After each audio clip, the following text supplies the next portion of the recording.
Goblins are hideous little creatures of folklore who terrorize true believers during the Middle Ages and even today during Halloween when children come knocking behind those scary little masks. But there's one place in Arkansas where goblins are welcomed and even celebrated, and that's in Harrison, Arkansas, home of the Golden Goblins. Harrison became a football powerhouse under direction of Tommy Tice, who was inducted into the Arkansas Sports Hall of Fame last spring after winning 289 games in 42 years, mostly at Harrison, but also a little bit at Huntsville. In 1999, Harrison and longtime rival Alma played for the state championship in Little Rock, and Harrison won the game 10-7 when Tommy Edwards kicked a 26-yard field goal as time expired. Winning a state championship was quite an achievement for the Goblins, especially for quarterback Zach Roth, who won a state championship 50 years to the day. His grandfather, Jim Roth, led the Stuttgart Ricebirds to the state championship in the same stadium in 1949. Coincidence or divine intervention?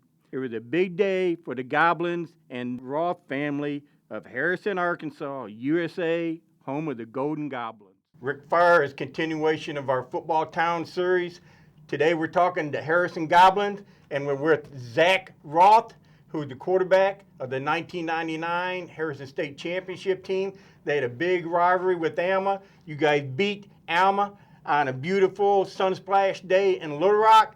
The day was December 4. What does that day, December 4, mean for you and your family?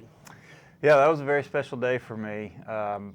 My grandfather, who was my hero, had actually won the state championship on December 4th, 1949. So 50 years to the day. He played for the Stuttgart Ricebirds, and he was a huge advocate of the Goblins and of mine.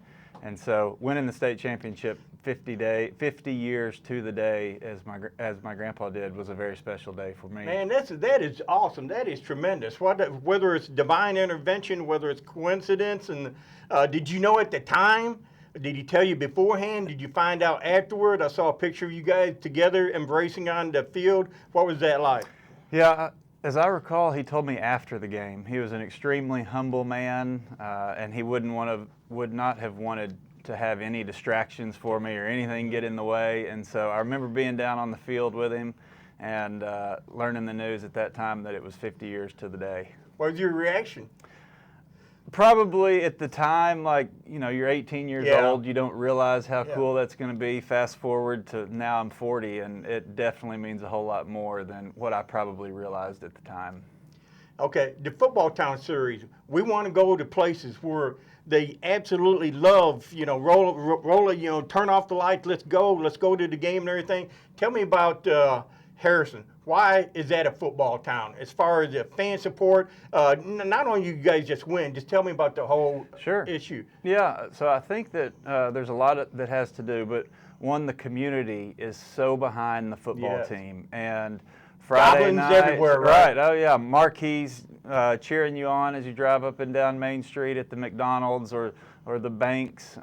But Friday night on the banks of Crooked Creek, where our stadium was, that's the place to be.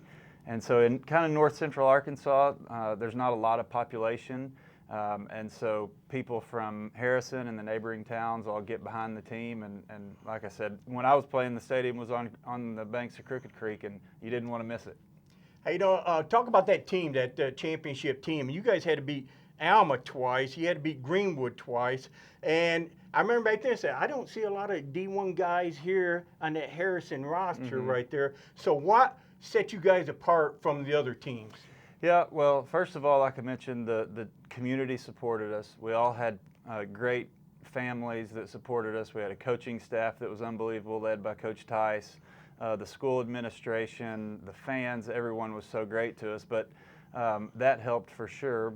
But also we had a group of guys that had grown up together. We were at Skyline Heights Elementary playing basketball on the playground, and we came all the way up through middle school, junior high, and high school together. And so we loved each other dearly. We still love each other dearly. And So you guys still yeah, stay we're in still contact? very much in touch. But you add that, plus Coach Tice always told us that prior preparation prevents poor performance. And so he always had us ready to go. We had that bond, and we just wanted to win. We were competitors. Nobody needed the spotlight. It didn't matter who scored the touchdown or made the tackle. And so you combine all that, and I think it was just a recipe for success.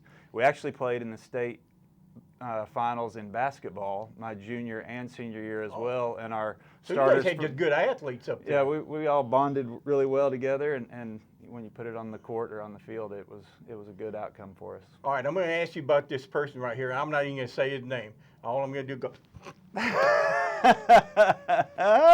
I was the beneficiary of that hat All right, slam. let's talk for those who don't know. Tommy Tice, Hall of Fame coach at Harrison. I always heard you knew he was mad when he threw his hat. So talk about playing for Tommy Tice. Yeah, sure. Coach Tice was our quarterback coach as well, which was the Woo! position that I played. And so Coach Tice and I were and still are very close. And I think the thing with Coach Tice is that he expected perfection from you, demanded perfection from you, but you knew if you listened to him and did what he told you to do, it was going to be the result that you wanted. And luckily for us, our senior year, we didn't lose a game, and a lot of that was because of Coach Tice's leadership and his staff.